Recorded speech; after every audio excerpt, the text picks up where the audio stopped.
안녕하세요. 민짱입니다. 오늘은 2022년 관광통역 안내사 일본어를 준비하시는 분들을 위해 준비해 본 영상입니다. 이게 지극히 개인이 했던 방법이니까 참고만 부탁드릴게요. 그리고 저는 코로나 이전까지 일본어로 방송 코디를 했기 때문에 다양한 지방으로의 여행 경험이 많고, 그리고 가족이나 지인들이 여행 코스를 짜달라고 해요. 제가 가보지 않은 지역들도.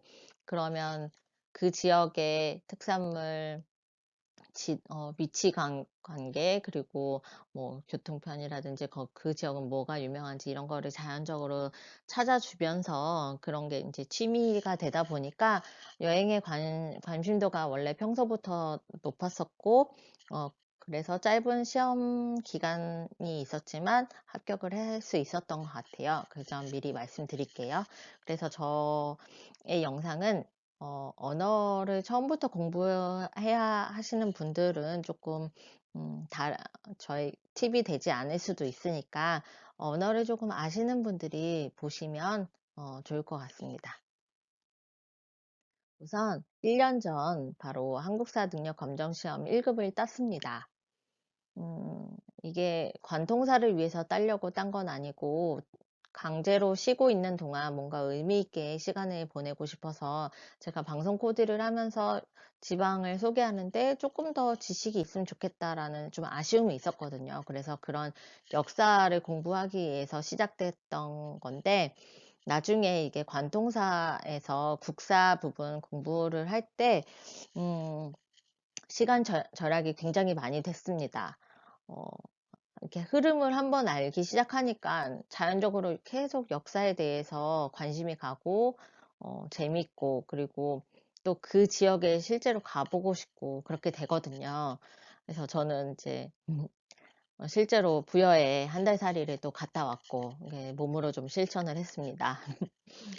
이렇게 좀 즐겁게 초반기를 시작을 하시면 나중에 시험 기간이 다가왔을 때 국사는 배점이 가장 높은 부분이어서 중요하게 말씀들 하시는데, 자연적으로 점수를 딸 수 있을 것 같습니다. 그리고 결국에 관광 자원이라는 게 역사와 연결이 돼 있잖아요. 그래서 책을 통해서 간접 여행이라고 생각을 하고, 이걸 외우려고 막 읽고 보고 하는 게 아니라, 내가 그 지역을 여행하고 있다. 그 지역에 가면 이런 거 꼭 봐야겠네. 나 여기 가보고 싶다. 이런 생각을 가지면서 공부를 했어요. 그리고 어, 내가 몰랐던 처음 듣는 게 있네. 그런 거는 유튜브에 찾으면 정말 잘 나와 있거든요. 많은 분들이 그냥 브이로그로 여행을 가서 올리신 것도 있고 막 이래서, 그런 분위기도 보고, 이게 뭘 뜻하는지 영상으로 보면은 더 기억에 오래 남으니까, 유튜브를 좀 많이 활용을 했던 것 같습니다. 그리고 한번 훑은 다음에 최종 모의고사 책을 주말 동안 이제 3-4시간 정도 도서관에 이제 매주 갔거든요. 집중 체크하는 시간을 가졌습니다. 실제로 시험을 보는 것처럼, 음, 시험을 이제 시간을 재놓고 시험을 보고 점수를 매기고, 어떤 부분에서 내가 점수가 안 나왔고, 그러면 그 부분에 대해서 집중적으로 공부를 하는데, 저는 특히 관광 법규 쪽에서 점수가 안 나왔기 때문에, 음, 유튜브에 이렇게 무료로 강의 올려진 것도 이렇게 듣기도 하지만, 방송통신대학 교재로 쓰이는 관광법규 책이 있더라고요. 거기에 이제 설명이 있고, 이제 예시 문제들이 나오고 이렇게 돼 있는데, 그게 조금, 도움이 많이 됐던 것 같습니다. 이게 이 책이 있는 도서관이 많지 않더라고요. 그리고 대출도 안 돼요. 그래서 그때 가서 도서관에서 보고 와야 되기 때문에 매주 도서관을 제가 활용을 했습니다. 그게 이제 언제 어떻게 이렇게 정리를 하자면, 우선 한국사 능력 검정 시험에 2달 정도 제가 집중적으로 공부를 했고요, 초반기에. 이거는 사실 관통사 때문에 한 건 아니지만 결국에는 나중에 도움이 된다. 그리고 오히려 더 쉽다. 관통사 문제가. 예, 하시면 좋을 것 같아서 말씀을 드립니다. 그리고 어학 공부는 따로 하지 않았습니다. 그다음에 아까 말씀드렸던 최종 모의고사를 활용해서 이제 토요일, 일요일마다 이렇게 2달 동안 세네 시간씩 공부를 했고요. 코로나 때문에 여행을 많이 다니지는 못했지만, 부여에 1달 살이도 갔다 오고, 그리고 서울시에서 운영하는 도보 여행 코스라는 그 웹사이트가 있어요. 서울 도보 해설 관광 코스. 거기에 이렇게 제가 어떤 코스를 정하면 해설사님을 예약을 할 수가 있어요. 그래서 실제적으로 제가 창덕궁이나 뭐 이런데 오대궁이 꼭 나온다고 하길래 면접에 나온다고 하잖아요. 그리고 또 문제에도 이게 각 정전을 또 묻는 것들도 많이 나오고 하니까 실제적으로 이런 도보 해설 관광을 예약을 해서 그분들 말씀을 좀 듣고 눈으로 보면서 공부를 했습니다. 그냥 아이들과 여행 겸 경험이라 생각해서 이렇게 갔다 왔고요. 그리고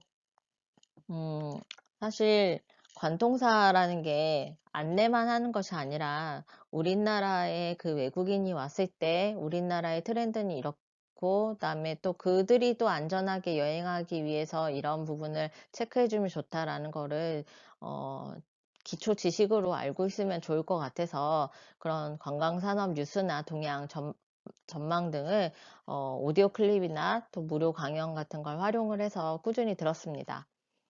저는 창업을 하고 싶기 때문에 이런 뉴스들이 좀 굉장히 도움이 많이 됐고 또 듣다 보니까 제가 맞는 그런 오디오들이 있더라고요. 그래서 그걸 구독을 해서 지금도 꾸준히 듣고 있습니다.